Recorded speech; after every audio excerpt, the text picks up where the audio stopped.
What's going on, guys? Welcome back to Matthew's Movies. For all my YouTube subs out there, my YouTube guys, yes, I do film reviews at work sometimes. I'm dedicated to this shit.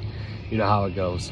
Today I want to talk about American Pie, Girls Rule, or Girl Rules, whatever it is, I don't know.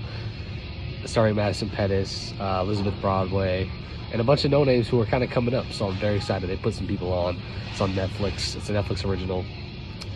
And what a movie this is. Let's get straight into this. This ain't gonna be a long review. There's not much to talk about except the first 15 minutes might be, take these off, might be the worst 15 minutes of a movie I've ever seen. I almost shut it off so many times, but I had some friends over and I was like, all right, let's just get through this. Let's get through it.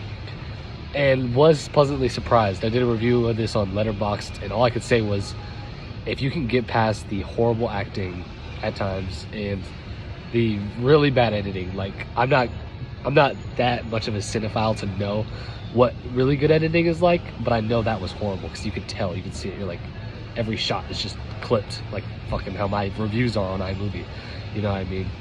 I will give it one thing: this shit was hilarious, bro.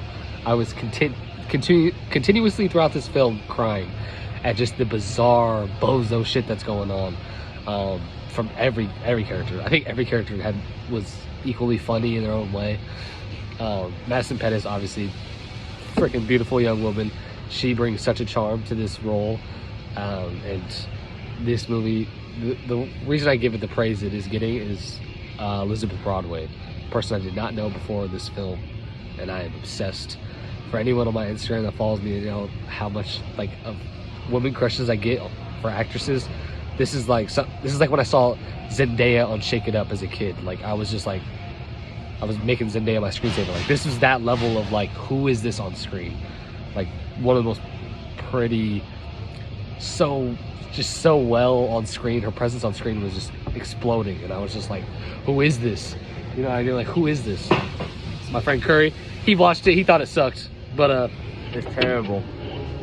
Bro, I said if you get past the bad acting, it's terrible. It is a terribly made movie, but for me and my corny ass, if I can just push this acting out of the way, if I don't look at that and I don't look at the directing and the editing, this is fun as fuck. It was watch it, it's a blonde girl. I didn't even know who she was before this. Huh? I didn't even know who she was. I just said that.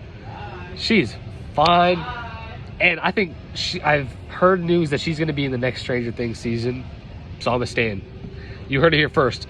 I wish there was a way to, you know how stocks work, like, you know, people have made so much money off early investing in Facebook and Twitter and a bunch of these Tesla, a bunch of these big companies. I wish there was a way to do it with actors, because I'll tell you what, Timothée Chalamet, Sydney Sweeney, a bunch of these actors and actresses that are huge now, that I feel prideful of knowing and like being there when they were nobodies.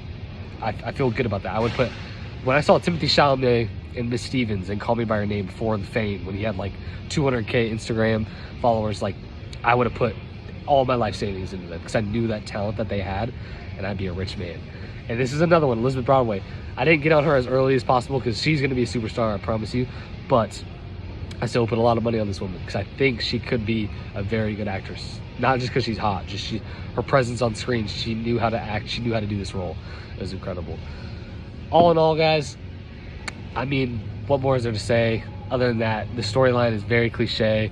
They took a bunch of bits and pieces from what is it, 10 Things I Hate About You, which is one of my favorite rom-coms. You can see it, like the whole making a bet to date this guy type of thing, whatever. You know how the story goes. But all in all, that's all I could say. It's a fun time. If you're with your friends, you're drinking, it's fun, it's lit, honestly. But if you're trying to dissect this movie and be a fucking cinephile nerd, it's not gonna work. You're gonna hate it. It's gonna bug the shit out of you. Once again, thank you guys so much to my YouTube guys, to my Instagram guys. Go follow me in my socials, links in all the bios. Appreciate you guys. See you.